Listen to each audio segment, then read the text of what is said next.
Saudara-saudari dan anak-anak yang terkasih dalam Kristus, dari Novisiat SVD Kuburuteng Manggarai Flores NTT, saya Pastor Freddy Zahadin SVD menyampaikan ucapan selamat jumpa lagi lewat siraman rohani. Hari ini Senin 18 Januari 2021. Injil hari ini diambil dari Markus bab 2 ayat 18 sampai 22. Kita diingatkan bahwa sebagai murid-murid Kristus yang hidup di zaman sekarang, kita butuh puasa. Marilah kita berdoa memohon penerangan Roh Kudus. Dalam nama Bapa dan Putra dan Roh Kudus. Amin. Tuhan dan Allah kami, puji dan syukur kami haturkan kepadamu karena Engkau mengingatkan kami untuk berpuasa. Tuhan, betapa sering kami kehilangan Engkau karena kelemahan kami. Dosa kami membuat kami menjauh daripadamu. Kami mohon ampunilah dosa kami, kuatkanlah kami ya Tuhan, dan doronglah kami untuk selalu kosongkan diri dari pikiran-pikiran yang tidak berkenan padamu. Sebaliknya, biarkanlah roh-Mu selalu mengisi batin kami. Tuhan, utuslah Roh Kudus-Mu, terangilah pikiran dan hati kami, agar sabda-Mu yang akan kami dengar dapat kami pahami dengan baik, dan isi pesan-Mu dapat kami hayati dan amalkan dalam hidup harian kami. Doa ini kami sampaikan dengan perantaran Kristus Tuhan kami. Amin. Tuhan sertamu. Inilah Injil Yesus Kristus menurut Markus bab 2 ayat 18 sampai 22. Dimuliakanlah Tuhan. Waktu itu murid-murid Yohanes dan orang-orang Farisi sedang berpuasa.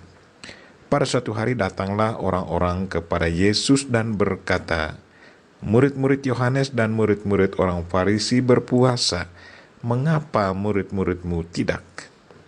Jawab Yesus kepada mereka, "Dapatkah sahabat-sahabat pengantin pria berpuasa selagi pengantin itu bersama mereka? Selama pengantin itu ada bersama mereka, mereka tidak dapat berpuasa. Tetapi waktunya akan datang, pengantin itu diambil dari mereka, dan pada waktu itulah mereka akan berpuasa. Tidak seorang pun menambalkan secarik kain yang belum susut pada baju yang sudah tua, karena jika demikian, kain penambal itu akan mencabiknya. Yang baru mencabik yang tua, sehingga makin besarlah koyaknya. Demikian juga tak seorang pun mengisikan anggur baru ke dalam kantong kulit yang tua, karena jika demikian, anggur tersebut akan mengonyakkan kantung itu, sehingga baik anggur maupun kantongnya akan terbuang. Jadi anggur yang baru hendaknya disimpan dalam kantong yang baru pula." Demikianlah Injil Tuhan, terpujilah Kristus. Saudara-saudari dan anak-anak yang terkasih dalam Kristus, tema renungan kita hari ini ialah sebagai murid Kristus di zaman sekarang, kita butuh puasa. Hari ini kita mendengar bahwa ada orang yang bertanya kepada Yesus Kristus, katanya, "Mengapa murid Yohanes dan murid-murid orang Farisi berpuasa tetapi murid-murid-Mu tidak?" Jawab Yesus, "Dapatkah sahabat-sahabat mempelai laki-laki berpuasa sedang mempelai itu bersama mereka?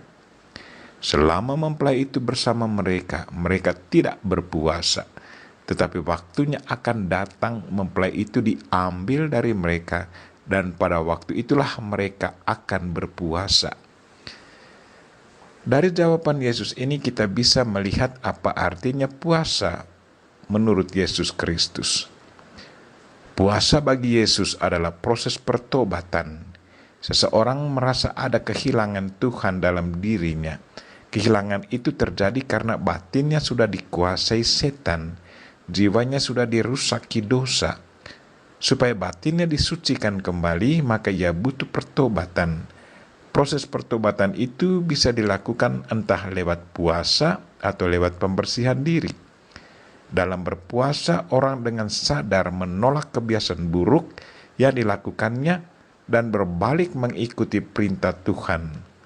Dalam berpuasa, orang dengan sadar mengakui segala dosa dan kesalahannya yang sudah dibuatnya dan memohon bantuan Tuhan untuk menyucikan dirinya dari dosa lewat sakramen pertobatan. Sesudah mengakui dosa dengan penuh kesadaran dan bertobat, ia menjalankan penitensi sebagai pernyataan tobat. Sesudah mendapat absolusi dari seorang imam. Murid-murid Yohanes dan murid-murid orang Farisi mengadakan puasa mungkin karena mereka sudah merasa diri ada kehilangan Tuhan dalam dirinya, atau mungkin karena sudah terlalu banyak melakukan dosa. Karena itu mereka butuh pembersihan diri lewat pengosongan diri dan membiarkan roh Tuhan menguasai diri mereka, dan memohon bantuan Tuhan untuk menyucikan dirinya dari dosa-dosanya. Sebaliknya, para murid-murid Yesus tidak perlu mengadakan puasa, karena Yesus Kristus yang adalah Tuhan selalu ada bersama mereka secara jasmani. Kealahan Yesus Kristus selalu membias dan menyinari mereka. Para murid-murid Kristus selalu mengalami Allah. Mereka tidak merasa ada kehilangan Tuhan. Pertanyaan untuk kita, sebagai murid-murid Kristus yang hidup di zaman sekarang, apakah kita sangat membutuhkan puasa? Saudara-saudari dan anak-anak yang terkasih dalam Kristus, Yesus sendiri sudah memberi pesan kepada kita bahwa pada waktu mempelai itu diambil dari para muridnya, pada waktu itulah mereka berpuasa. Dengan demikian, kita yang adalah murid-murid Kristus yang tidak hidup secara jasmani dengan Kristus sangat butuh puasa. Kita manusia lemah, kita jatuh dalam dosa, kita butuh pengosongan diri, dan biarkan roh Tuhan kembali mengisi kekosongan kita, agar kita kembali dibarui oleh rohnya sendiri. Kita juga sangat membutuhkan penyucian batin lewat menerimakan sakramen pengakuan dosa. Marilah saudara-saudari dan anak-anak yang terkasih, perbiasakan diri untuk mengosongkan diri dari pikiran-pikiran yang mengganggu ketenangan batin, dan biarkan kekosongan itu diisi oleh roh Tuhan, agar kita selalu mengalami kekuatan Tuhan. Semakin kita dipenuhi oleh kekuatan Tuhan, maka kita akan semakin kuat menjalankan tugasnya, dan kekuatan setan pun dapat dikalahkan. Kita berdoa semoga Tuhan selalu memberi kita kesabaran dan kekuatan di saat kita menjalankan puasa dalam hidup kita. Kita memohon Bunda Maria untuk mendoakan kita. Amin. Marilah kita mohon berkat Tuhan. Tuhan sertamu dan sertamu juga. Semoga saudara sekalian dan saudara-saudari yang kita doakan pada hari ini, secara khusus mereka-mereka yang lagi sakit, dilindungi, dibimbing, dan diberkati oleh Allah yang Maha Kuasa, Bapa dan Putra dan Roh Kudus.